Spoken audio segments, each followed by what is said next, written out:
Welcome to The Explainer. Today, we're talking about something I think we can all relate to, digital burnout. If you feel like your brain is just fried from a constant barrage of notifications, then this is for you. We're going to walk through a really simple, surprisingly powerful experiment to help you reclaim your focus.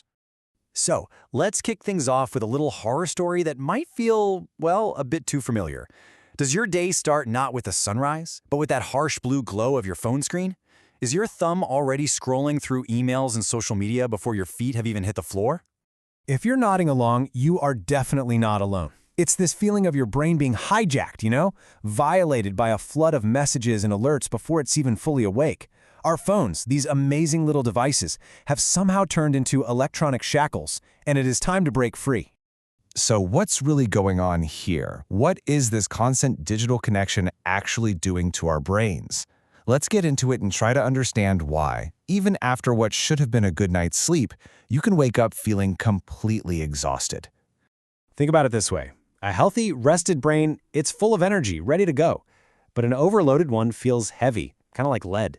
The best analogy I've heard is that it's like a can of soda that's been left open all night. All the fizz, all the excitement is just gone. You're left with something sticky and kind of useless. And that's because your brain never truly gets to rest.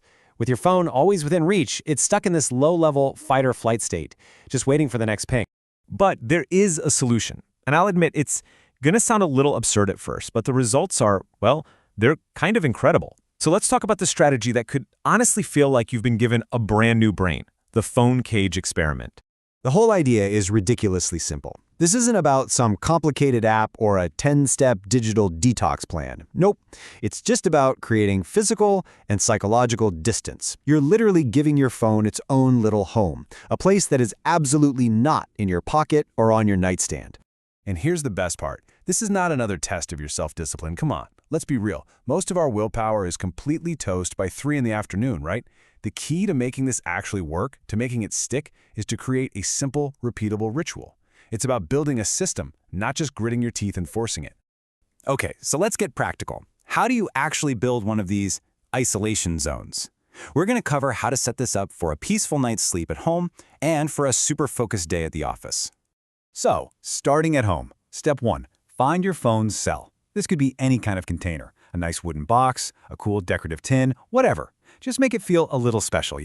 Step 2. Pick a time, say 10:30 p.m., and give yourself a final 5 minutes. Set your alarm, send that last text. Then, and this is the big moment, the phone goes in the box. And finally, step 3, the 3-meter rule. Place that box at least 10 feet away from your bed. This part is crucial. So, why the 3-meter rule? It's actually genius. It basically weaponizes our own laziness for our own good.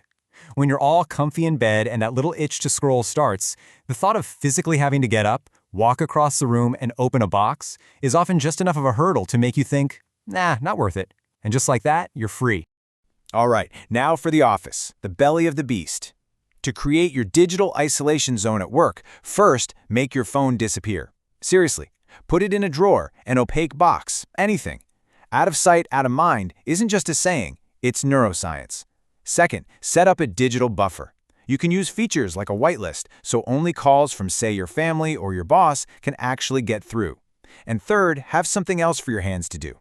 Keep a pen, a stress ball, or a notebook nearby to satisfy that fidgeting urge when you'd normally grab your phone. Okay, so you've done it. You survived one night with the phone in its cage. What's the payoff? Let's talk about the reward, because the results are immediate, they're powerful, and honestly, they're a little bit surprising. And this isn't just a feeling either. The research actually backs this up. Studies have shown that just moving your phone out of your direct line of sight can boost your concentration by 20% or more. That has to be one of the easiest productivity hacks on the planet. That first morning without the phone is a really fascinating experience. It's kind of like a 3-act play. Act 1 is a brief moment of panic, where your hand instinctively pats the nightstand and finds nothing. Act 2 is this sudden sense of awareness. You're just there, in your room. You might notice the light coming in or hear the birds outside. And that leads to Act 3, the highlight. You realize you have all this extra time, and your mind feels incredibly clear, sharp, and ready to go. Now, there's real science behind this rebooted brain feeling. It all comes from letting your default mode network, or DMN, actually do its job. That's the part of your brain that processes stuff and comes up with new ideas when it's at rest. By giving it a real break from constant input, you're allowing it to repair itself and clear out all the mental junk. It's why our best ideas always seem to pop up in the shower, right? And this leads us to the final and I think the most important point of this whole thing. This experiment isn't about being tough on yourself. It's about a complete and total shift in your mindset. We've all heard that phrase, discipline equals freedom. But when you're already overworked and burning out, that can just feel like one more heavy thing to add to your to-do list.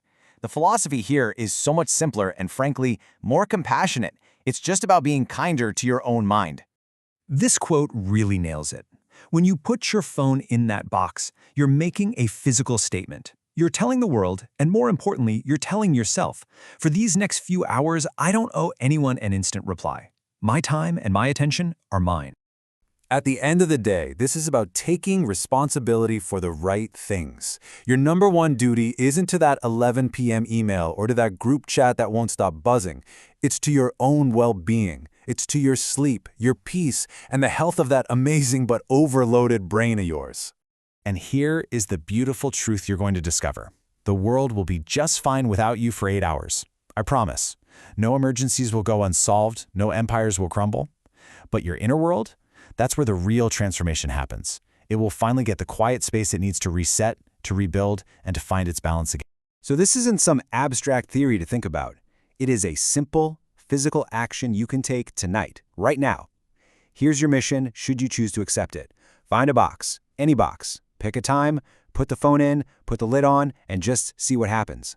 This one simple act could be the first step to getting back your focus, your creativity, and your sanity. So, the only question left is, are you ready to meet that clear-headed, rebooted, and brilliant version of yourself that's waiting for you tomorrow morning?